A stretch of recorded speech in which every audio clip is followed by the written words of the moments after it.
Welcome to stock Mintra. And आज हम discuss करेंगे टुमारो मंडे को मार्केट का डायरेक्शन क्या होने वाला है in terms of Nifty, bank Nifty and Sensex.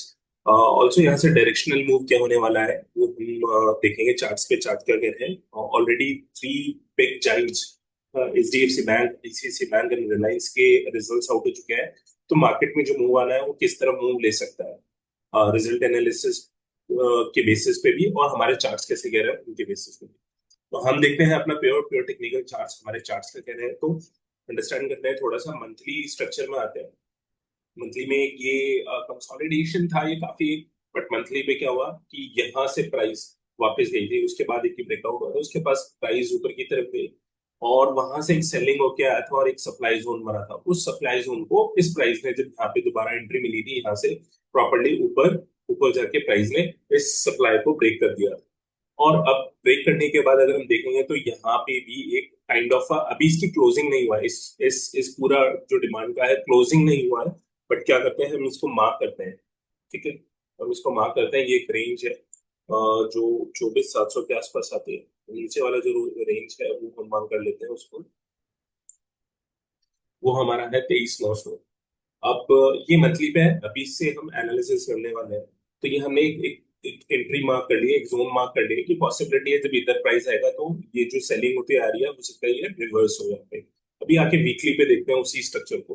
तो हमारा ये 24,720 का ये है, एग्जैक्टली सेम यही चीज हुआ है कि यहाँ पे क्या हुआ था कि एक प्राइस में ड्रॉप था, एक काफी कंसोलिडेशन हुआ था, एक कंसोलिडेशन का पीरियड था और उसके बाद वहां से ब्रेकआउट हुआ था। आपको याद है काफी लॉन्ग टर्म का ये वीक में, अगर वीक वाइज देखेंगे तो हम यहाँ पे ऑलमोस्ट 6 वीक्स यहाँ पे कंसोलिडेशन होने के बाद ये ब्रेकआउट एक बहुत अच्छी कैंडल बनी थी। राइट, 1 2 3 4 5 6 6 वीक्स के बाद हुआ था। तो अभी वापस क्या हो गया कि प्राइस धीरे धीरे 3 वीक्स के बाद उसके अंदर प्राइस आ रही है। तो यानी यहाँ से अगर पॉसिबिलिटी हुई, अभी क्या है 24,968 पे क्लोजिंग है हमारी, जो कैश की क्लोजिंग है वो वहां पे है।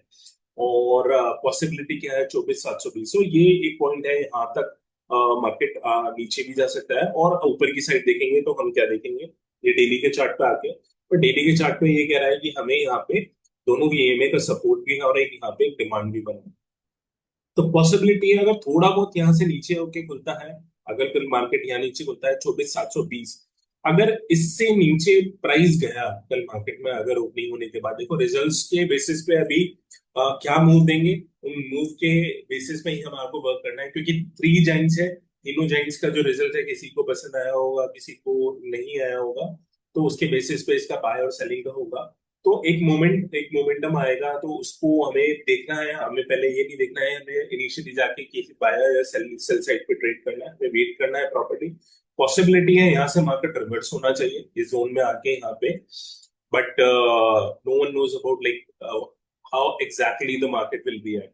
सो क्या करना है कि 24,720 जो है ये एक लोअर पॉइंट रखेंगे। अगर इससे नीचे प्राइस आके और सस्टेन करती है तो फिर मार्केट में पक्का सेलिंग आने वाली है। ठीक है, तो 24,720 एक रेंज है, इससे नीचे गया तो सेलिंग आएगा। और अगर हमारे को क्लोजिंग देखना है कि किस कौन सी क्लोजिंग है जिसके ऊपर हम सस्टेन करेंगे तो फिर मार्केट में वापस एक बुलिश आ जाएगा। तो यहाँ से अगर हम एक देखें तो ये वाला एक रेंज है, उसको तोड़ने में थोड़ा सा डिफिकल्टी हुई थी। यानी 25,245, यानी राउंड फिगर कर लेते हैं, 25,250, 25,250 से ऊपर अगर मार्केट ये जो रिवर्सल कैंडल बनता है कल मंडे में, अगर उसके ऊपर सस्टेन करती है प्राइस तो फिर वापस एक रिवर्सल देखा जाएगा मार्केट में, फिर एक अच्छी स्ट्रेंथ के साथ मार्केट ऊपर की तरफ मूव करेगा। और फिर पॉसिबली है कि आने वाले कुछ वीक्स में हम लाइफ टाइम हाई की तरफ भी मार्केट मूव करेंगे। बट कल के लिए हमारा रेंज रहेगा 24,700 और 25,250, ये रेंज है। इस रेंज के किसी भी एक तरफ अगर ब्रेकआउट होता है तो उस डायरेक्शन में हम ट्रेड एग्जीक्यूट करेंगे। मीनवाइल अभी इस दोनों रेंज के बीच में अगर प्राइस रहता है तो कोई एक्शन नहीं है, कोई एक्शन या कोई ट्रेड एग्जीक्यूट नहीं होगा। तो अगर आपको अच्छा लगा है हमारे निफ्टी का एनालिसिस तो लाइक करिए, सब्सक्राइब करिए, और हम इसी तरह कंटिन्यू करके आपको अपडेट्स देते रहेंगे निफ्टी बैंक निफ्टी के ऊपर। Thank you.